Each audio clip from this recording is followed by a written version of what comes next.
Hi everyone, I'm Representative Karen Alzate from the city of Pawtucket and Central Falls. I am also the chair of our Black Latino caucus. I want to thank all of you for being here, as well as Secretary Nellie Gorbea, for really highlighting this really important issue that so many us are facing. It has been a tough couple of weeks. So thank you to my colleagues in the House for being here, for standing with us. The recent turnover, dismantling of Roe and the fundamental right to abortion is a clear threat to public health and to women. While we have some protections, and I am proud to say that I was, myself and my colleagues were here when we passed codifying Roe v. Wade in 2019. It's still not enough protection for women if they choose to have an abortion. According to Planned Parenthood of Rhode Island, our current state law prohibits nearly 1 in 3 people from using health insurance to cover abortions. Abortions are extremely expensive. This proportionally impacts people of color and people in low-income communities. In most states, public employees are able to access safe, legal abortions and have it be covered through their insurance. Let's not forget that abortion is a medical procedure. Access to abortion should not be determined by your employment, your employer, or your income. And this is why we must make it possible for all Rhode Islanders to utilize their health insurance to cover the cost of abortion and other reproductive health care. We must pass the Equity in Abortion Coverage Act.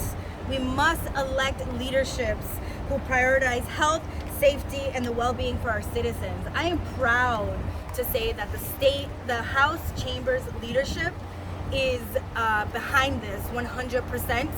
They are listening to us. Myself and my colleagues are having a lot of conversation with our leadership about making sure that we make the Equity in Abortion, I can't remember the acronym, so Equity in Abortion Coverage Act. Equality, sorry. To make sure that we bring it to a floor vote, because it is very important. So we are all working really hard to make sure that this is something that we prioritize. We're hopeful that we'll bring this in September, but we're still continuing to have these conversations. So thank you.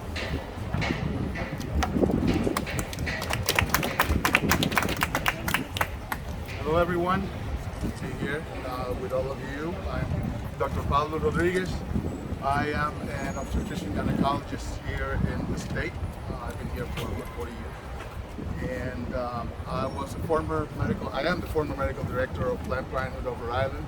I was there for 25 years, the former president and CEO of Women's Care, and former chairman of the Association of Reproductive Health Professionals, a national organization.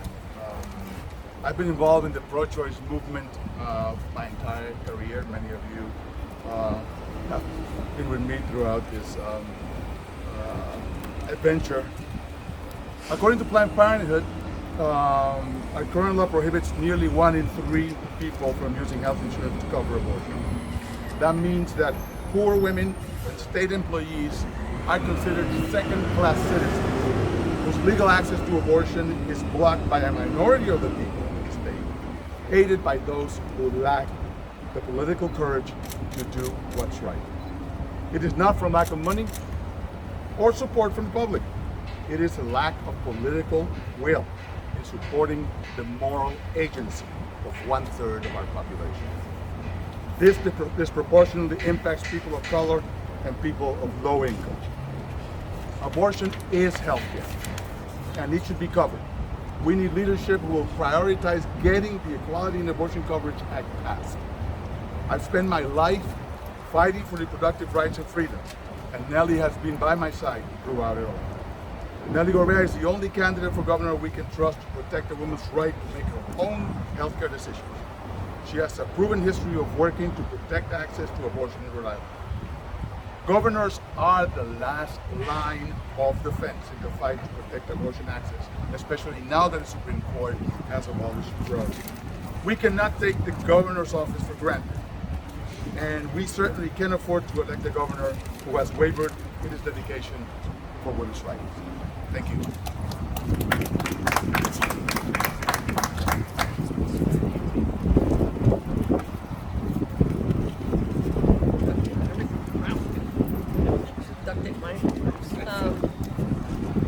Good morning. Thank you all for being here today to cover this really important topic. I want to thank, of course, Dr. Pablo Rodriguez for all of his years of service to our community and to the women of this state. I want to thank, of course, Representative Karen Alzate for being here and speaking on behalf of all of us, and also for the members of the General Assembly who have fought this really strong fight. Representative Liana Kasser, Senator Bridget Valverde, Representative Teresa Tanzi, and Representative Jason Knight. I thank you from the bottom of my heart for all that you've done over the years to make sure that women in Rhode Island are able to exercise their rights. Last week, advocates sent a letter to the governor calling on his office, urging him to use every tool he has to further the protection of a woman's right to choose in Rhode Island. His response? Crickets. We can't do that. Well, enough is enough. After the Supreme Court's decision to overturn Roe v. Wade, we know that an individual's right to choose is under attack across the country. We need to meet the urgency of the moment. I am grateful for those who advocated for the Rhode Island Reproductive Privacy Act. I was proud to join them in that fight then, and I'm proud to join them in that fight today. The women and families of Rhode Island deserve equal and fair access to reproductive health. The cost of an abortion should never dictate a family's right to choose what their future holds. I am tired of hearing excuses from the governor on why this legislation isn't being passed. We need we need leadership who is willing to use their power to protect the rights of women and families in Rhode Island. When the governor presented his budget, the EACA was not in it. When negotiating with leaders from each chamber, the EAC was not a priority. It is in his time as an elected leader, Governor McKee has shown zero enthusiasm or leadership regarding abortion coverage and getting the EACA passed.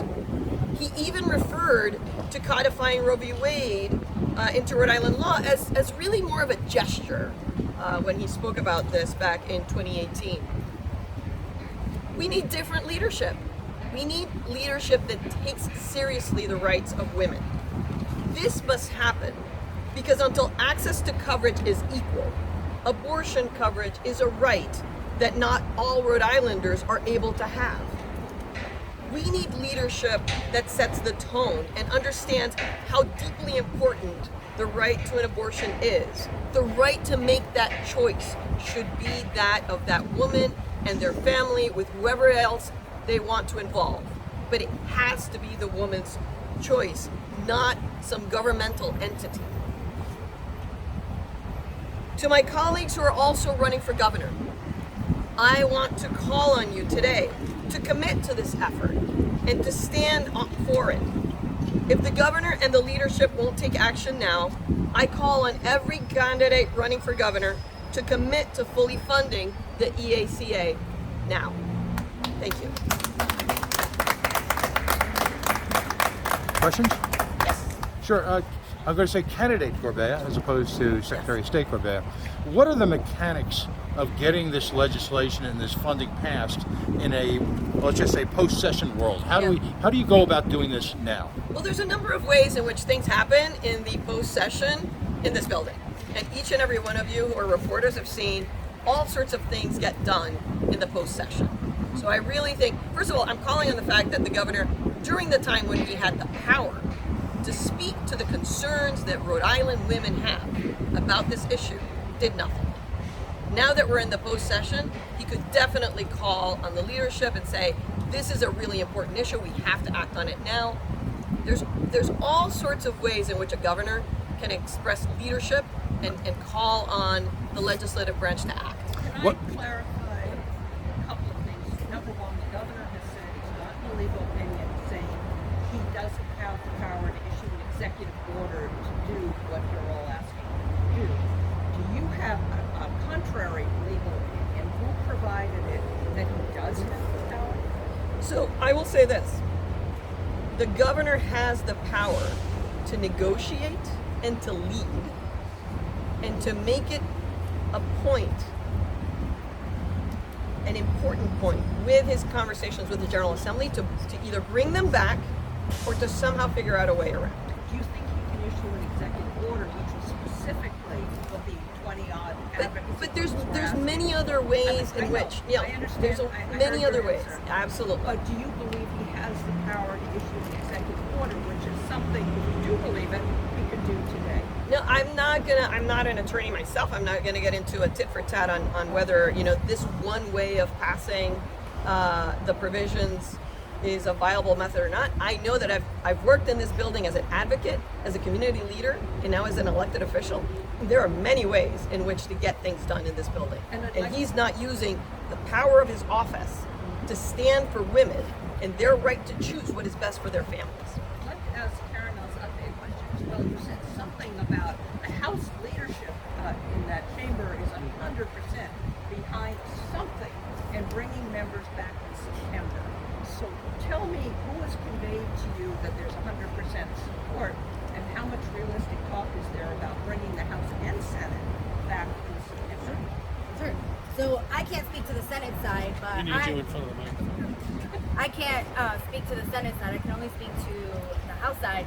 I myself have had conversations with our House leadership, and they are in support of its members.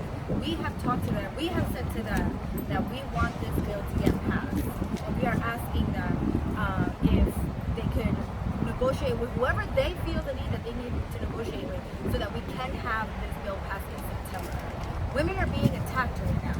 Our rights, our fundamental rights to our bodies are being attacked, and our leadership stands behind that, and they understand that. Who are you identifying here as the leadership who has told you they not only support what you're saying, but are willing to bring the House back? So they haven't said that they're willing to bring the House back. I'm saying that I'm letting them know that I would want us to come back in September. But Speaker Shikarchi is behind this, and Leader Blazajewski and Whip Kazarian. So I have talked to all three of them, and I have expressed to myself, and some of my members in the caucus have said that they would like to get this bill passed. So they're listening to us, but it's not just, the Senate has to come back too.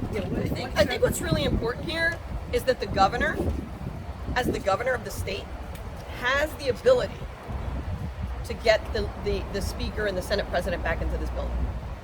Absolutely does. How's that? So- Can you walk us through? It's called leadership. It's called. How specifically does he force the legislature to pass? There are something? things that people negotiate on in this building over, and I believe that the rights of women to exercise how and when they will have children in this world is absolutely a fundamental right. So I can think of very few other things that are worth that much. The rights of women are at stake here, and so that is what the governor is able to bring forward and to negotiate with the speaker and the Senate. There's not a cookie cutter approach. This is not I'm going to put this square peg in this square hole. This is about exercising leadership, picking up the phone, going over to the offices and saying, this is important for the women of Rhode Island, and as governor, I will stand with women. And he is not willing to do that. The Senate president has said he doesn't have any interest in coming back on this matter. What's your message to him? How do you I would say that the women of Rhode Island, the people of Rhode Island, overwhelmingly support giving women the right to make that choice for themselves and for their families, and we should be bringing this right forward. For several years, decision was Speaker- no surprise, right? I mean, it came a day after session ended, and yet right up to the very end of session, the leadership was telling me they had no interest in passing this bill in the House. And they said they didn't see it was important. In fact, Shikarchi told me everyone has a right to an abortion in Rhode Island is fine. A right that cannot be exercised because you can't afford it is not a right. Right. We saw that with voting, right? We got rid of poll taxes. because charging people a tax to go into the ballot box was not accessing the right to vote. Similar to this, and being able to choose as a woman whether you are going to have an abortion or not should be a right that's afforded every woman, not just some who have the financial ability to do so.